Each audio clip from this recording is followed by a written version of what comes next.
Bonsoir. Merci d'être avec nous à Roland-Garros. Pour venir dans ce studio, vous avez dû présenter un sésame, c'est très réglementé.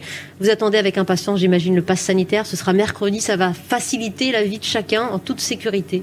Oui, je crois que c'est l'objectif, c'est-à-dire qu'on a tous envie et on aspire tous tout simplement au retour à la vie normale. La vaccination le permet, le facilite grandement et on le voit bien avec cette dynamique de vaccination qui progresse vraiment de jour en jour.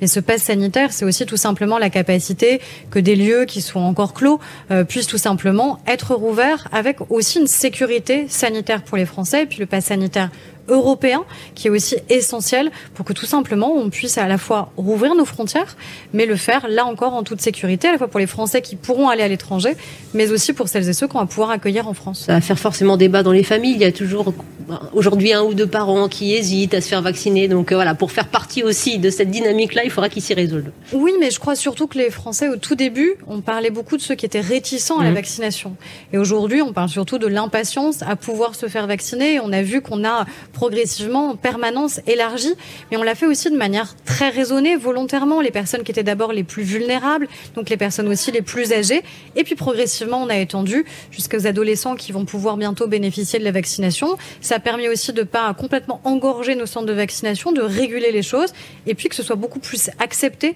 par la population. Et moi je me réjouis que par rapport vraiment au tout début de la campagne vaccinale, on disait cette campagne va échouer, ça ne fonctionnera pas, les Français n'adhéreront pas au fait de se faire vacciner, eh bien c'est un phénomène tout autre qui s'est passé. Autre bonne nouvelle, et on peut s'en réjouir ensemble aussi, le constat que fait Bruno Le Maire dans le JDD aujourd'hui sur Europe 1 ce matin, l'économie française repart. Il se félicite d'avoir protégé l'économie française d'ailleurs. Mais ça c'est évidemment quelque chose qui est essentiel, c'est-à-dire que quand on a dit le quoi qu'il en coûte et le temps qu'il faut d'ailleurs, le concret on l'a aujourd'hui. C'était ça, c'est-à-dire c'est tout simplement que qu'aujourd'hui vous vous baladez dans les rues de France, vous n'avez pas porte close dans nos commerces, vous n'avez pas les restaurants, les bars qui ont dû fermer, tout simplement parce qu'ils ont été accompagnés, soutenus. Ils continuent d'ailleurs à l'être, tant qu'ils ne peuvent pas rouvrir à 100% de leur capacité. Ça veut dire que vous pouvez aller au cinéma, vous pouvez aller au théâtre. Dans combien de pays au monde vous avez un tel maillage, par exemple culturel, qui a pu survivre, de commerces de proximité, de bars, de restaurants, tout simplement parce qu'il y a eu un accompagnement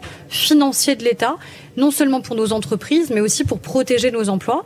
Je crois que les Français, ils avaient aussi envie de ce retour à la vie normale et aussi de réinvestir ces lieux-là. Il leur demande aux Français d'ailleurs de soutenir ces secteurs les plus malmenés parce que quand même beaucoup, hélas, sont tombés. Mais il y a cette ère de renouveau, vous avez raison Aurore Berger, qui fait du bien. Et puis il y a l'appel du terrain, ce terrain que vous retrouvez en circonscription chaque week-end. Les citoyens que vous croisez, sont-ils las, sont-ils en colère, Aurore Berger ? Je crois que tout le monde aspirait à un retour, encore une fois, à la vie normale. Et le retour à la vie normale, c'est maintenant. C'est tout simplement pouvoir retrouver les siens, pouvoir retrouver sa famille, pouvoir retrouver ses habitudes. Et on a vu nos habitudes être profondément transformées. On a vu à quel point des sacrifices ont aussi été demandés aux Français, aux plus jeunes, notamment à nos adolescents, à ceux qui sont étudiants, qui n'ont pas vécu des années tout à fait normales.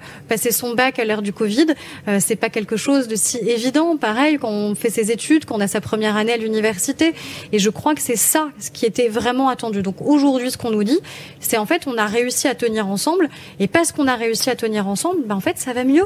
Et le pays va mieux. Est-ce que ça veut dire qu'on est complètement sorti de cette phase sanitaire? On voit bien que non, qu'il faut rester très vigilant, qu'il n'y ait pas de relâchement.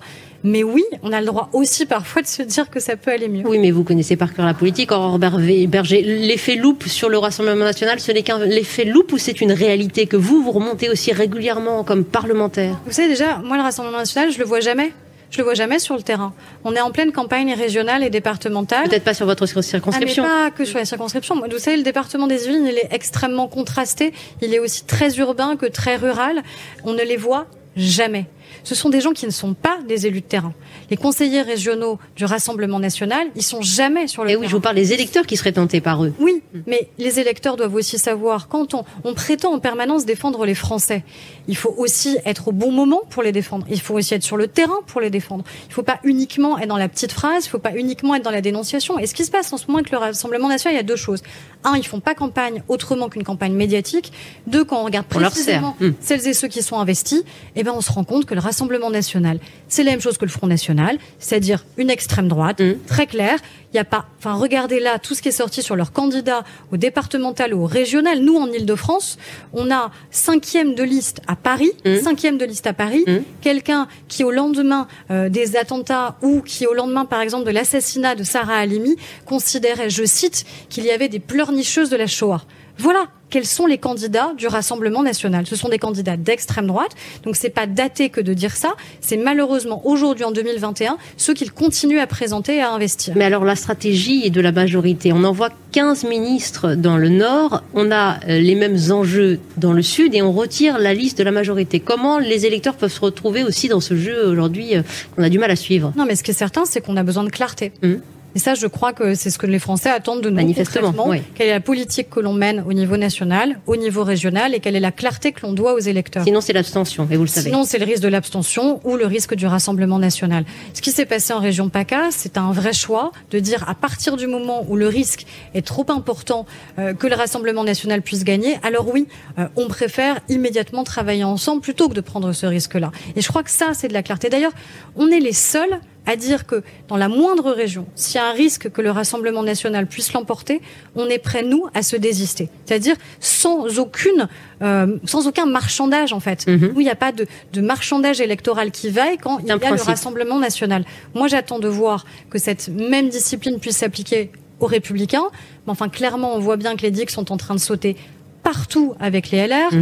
On le voit dans les idées qu'ils défendent. Guillaume Pelletier, quand même, il vient de l'extrême droite, donc quelque part, c'est pas anodin que ce soit lui qui en soit aujourd'hui le numéro 2 au sein des Républicains, mais aussi les digues, quand on voit... Donc quand elle parle de camp national, Marine Le Pen, ce matin, elle cherche à englober de manière assez stratège. Ça existe déjà. Ce camp-là. De fait, ça existe déjà. Encore une fois, vous avez une élue ce matin, et qui n'est pas anodine, vice-présidente d'un conseil départemental, qui vous dit, mais enfin, qui nous a demandé de refuser de parler avec l'extrême droite? Moi, je sais pas pourquoi il faudrait refuser de parler avec l'extrême droite. Ok, donc en fait, pour un certain nombre de personnes qui s'appellent encore les Républicains, parler à la majorité présidentielle est devenu plus infréquentable que de parler à l'extrême droite. Donc cette clarté-là, il faut qu'elle soit posée au moment des élections régionales et que les Français sachent que le choix qu'ils ont à faire, c'est aussi malheureusement, quand ils votent LR, d'assumer de voter pour des gens qui ont rompu un certain nombre de digues avec le Rassemblement national. Un dernier mot, Aurore Bergé. Emmanuel Macron est reparti en campagne sur le terrain, mais vous y êtes régulièrement depuis 4 ans maintenant. Est-ce qu'il écoute suffisamment ses parlementaires? On parlait des élus qui n'ont pas été assez écoutés avant les Gilets jaunes. Est-ce qu'il vous écoute assez? Il vous reçoit? Bien sûr. On est reçu régulièrement par le président de la République et on est une majorité évidemment, on travaille au quotidien avec le président de la République et avec le Premier ministre. Il est de facto... Donc il n'est pas coupé de sa base, de sa majorité, Emmanuel Macron. Que non. Et vous voyez bien d'ailleurs dans la manière avec laquelle on travaille qu'un certain nombre de propositions de loi, c'est-à-dire qui émanent profondément de la majorité présidentielle, ont pu aboutir. On en a parlé sur plein de sujets, sur une meilleure protection des droits des femmes, sur le renforcement de l'IVG, sur la lutte contre la maltraitance animale, sur beaucoup de sujets. C'est parce que c'est venu des parlementaires que ça aboutit. Merci Aurore Bergé d'avoir été avec nous dans ce studio.